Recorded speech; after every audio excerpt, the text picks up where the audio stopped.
You're listening to Beyond the Sermon, the podcast of First Methodist Church in Collingswood, New Jersey. On our podcast, the goal is not just to share our sermons, but to go beyond the sermon and talk about what we're learning and what God is doing in us and in our community. The sermon you're about to listen to comes from our Summer 2024 series, Apocalypse Now, Revelation's Call to be Faithful Witnesses. In this series, we're talking about what Revelation meant for its original audience and what it means for the church today. You can find more information about our church at fumccollingswood.org. Thanks for listening. Well, it's interesting to me how the time and the place where you're born matters, right? And it tends to instill certain enemies into your psyche. I can still remember watching the news on a fateful September morning of my senior year of high school, watching footage on a loop, right, of first one plane and then a second plane colliding with the twin towers of the World Trade Center. From that moment on, a terrorist organization called Al-Qaeda became the enemy of all that we knew, right? Military units were mobilized and strategic locations were identified, and a war was started against Al-Qaeda in particular and terrorism in general. And for those of you who were maybe born before me, right, that enemy in your mind, in your psyche, could have been Communist China, the Viet Cong, or maybe Soviet Russia during the Cold War. Could have been the Japanese after the bombing of Pearl Harbor, or Nazi Germany. I'm so grateful. I'm so grateful, especially on this 4th of July weekend, right? For those men and women who have been willing and able to serve in the midst of those conflicts and others for the sake of our freedom here in our country. But that's not my point today. My point this morning is that at different times, at different points in history, there have been enemies, other nations or systems which become fixtures in our minds, symbols of the conflict of each age, characters on that great world stage.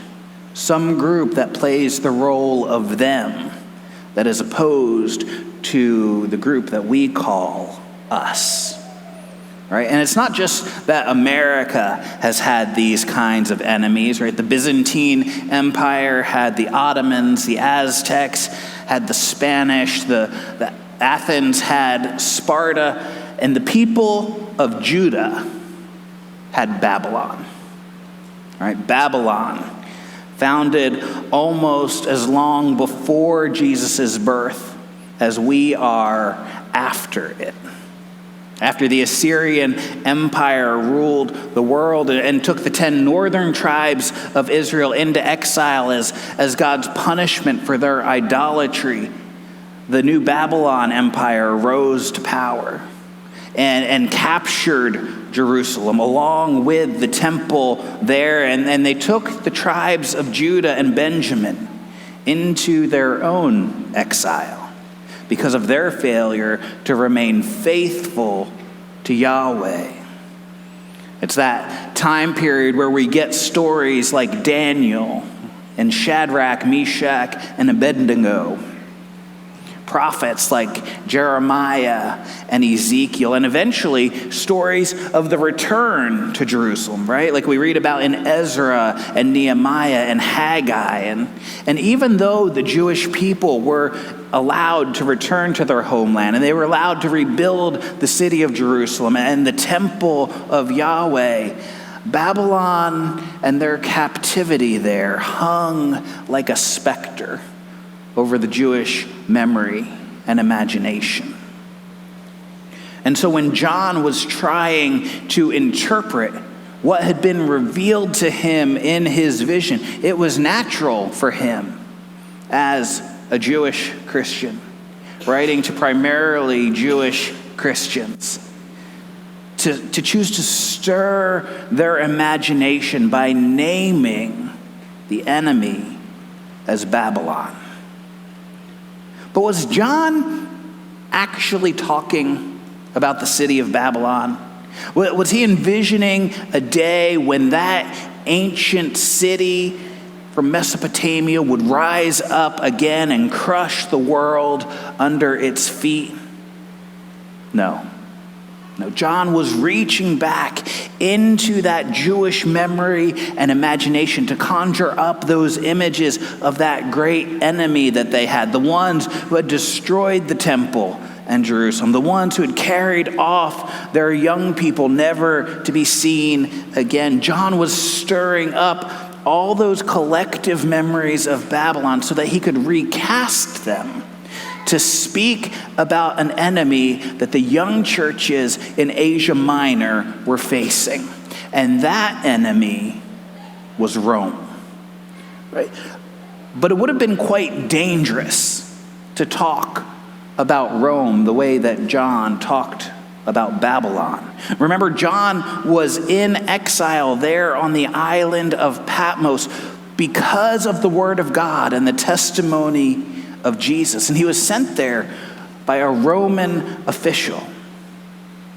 John knew how dangerous it was to speak against the empire. But he also knew how dangerous it could be for those churches that he was writing to if they were caught in possession of a letter speaking against Rome or against Caesar, or if the wrong person happened to overhear it being read aloud to one of the churches. So John was protecting those churches by speaking about Rome, by speaking about Babylon. Now, at some point this morning, you might be saying, Scott, weren't we just in chapter 4 last week? How did we get to Revelation chapter 17 this week? And you're right. You're paying attention. I appreciate that.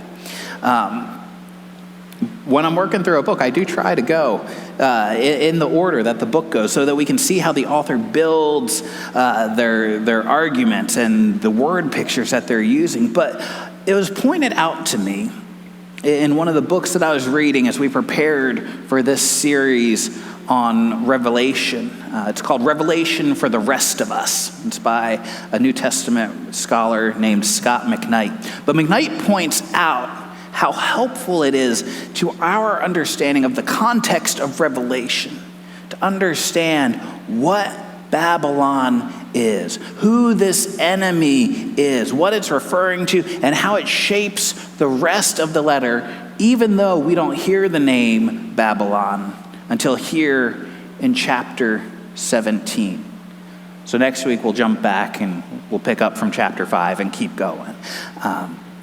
But there are a number of things that help us to see that when John says Babylon, he really means for his audience Rome. Right? Rome was often depicted in art and on coins that were made in those days as a woman, like here in Revelation, often as the goddess Roma, who personified the city of Rome. And if we were to read a little further into chapter 17, we'd hear the angel who's helping to interpret this vision for John. That angel tells him, when he's so astonished by this vision of a woman, that the 7 heads of the beast that she's seated on are the 7 hills which the woman sits on. And the city of Rome was famously known as the city on the 7 hills. So John doesn't need to come out and say, this is Rome, because he could talk about Rome by talking about Babylon. And 1, like I said, protect those churches. But 2, because John wasn't just talking about Rome. Right? Throughout the book of Revelation, the enemy of God's people is the kingdoms and powers of this world, right? Which John sums up in that name, Babylon. McKnight says it this way. He says, the biggest problem facing the 7 churches was Babylon. And the biggest problem we still face in our churches today is Babylon. Babylon is past, and it is now, it is tomorrow, and it's future as well. But it's only the future because Babylon is always. Right, for John, this wasn't just an image plucked out of the Old Testament prophets. This is the enemy kingdom that's set against the kingdom of God. And I think there are a few things that we can look for, a few things that can help us identify where we see Babylon at work in our world today so that we can stand as faithful witnesses of Jesus. In his book, The Theology of Revelation, Richard Bauckham distills the concept of Babylon to this: absolute power on earth is satanic in its inspiration, destructive in its effects, idolatrous in its claims to ultimate loyalty. In short, what Bauckham is saying is that Babylon is domination that demands our allegiance. All right, so I want to give us 4 characteristics we can look at to help us identify Babylon, both in history, but also today, so that we're able to resist it for the sake of God's kingdom. So number 1, Babylon is anti-God. All right, Babylon is anti-God. The Roman emperors who were reigning at that time were notorious for demanding that they be worshipped as one of the gods, which is a pretty obvious form of anti-God idolatry, right? They claimed to rule the world, to be the end-all, be-all. But there are also more subtle ways that we can see that kind of anti-God idolatry rise up around us and in the churches around us. Like when we expect God to bless us or to give us what we want just because we've done the right things, right? That's not the way God works. It's not a transaction. It's a relationship. Or when we try to grasp the power to define right and wrong against what God has already called right and wrong, good and evil. The focus of Babylon is on building up the image of what Babylon says should be worshiped. And it's not God. Babylon is anti-God. But number 2, Babylon is recognized by its opulence, right?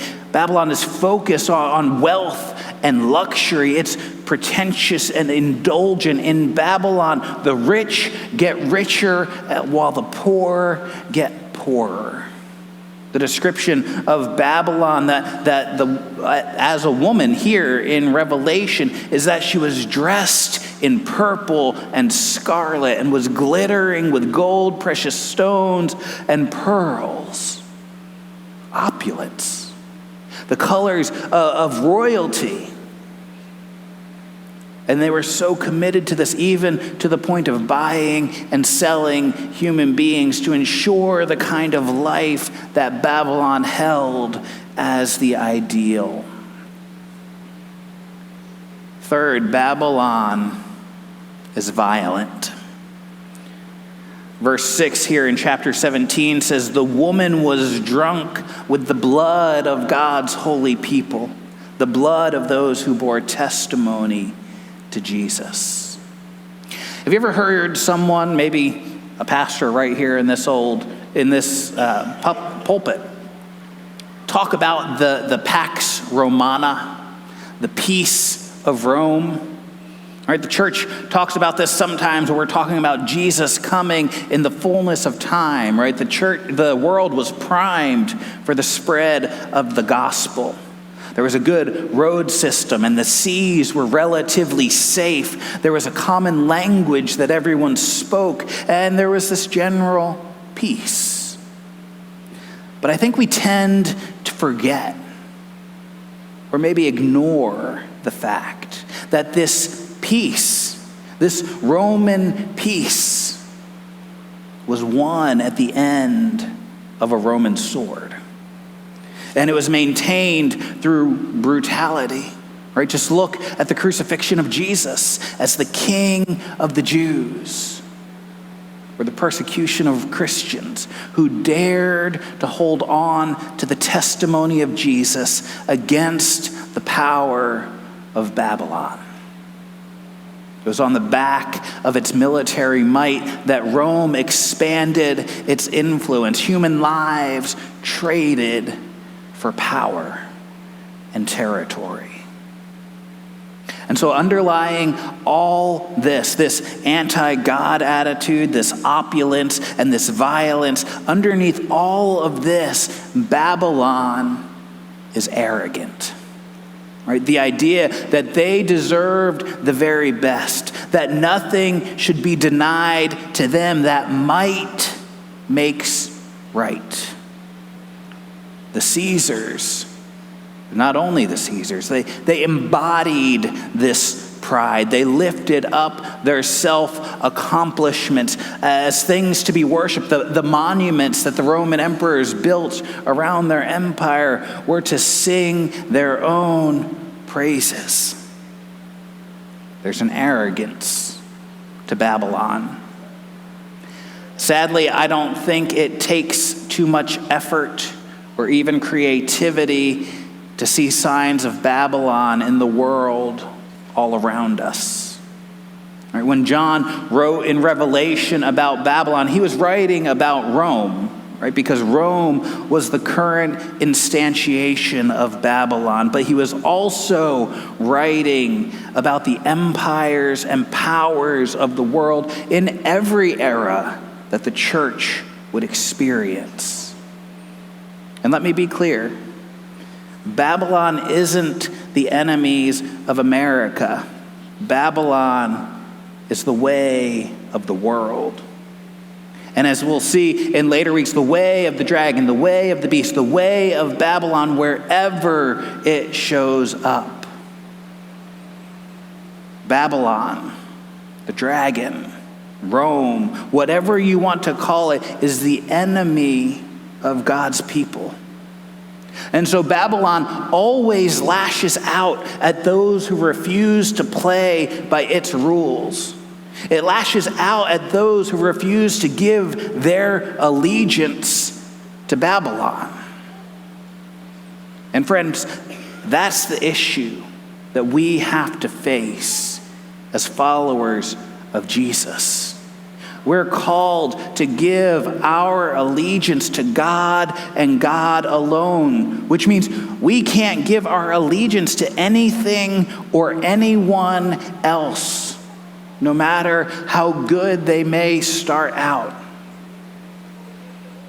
As we'll see a bit more next week, we're called to follow the way of the Lamb, not the dragon.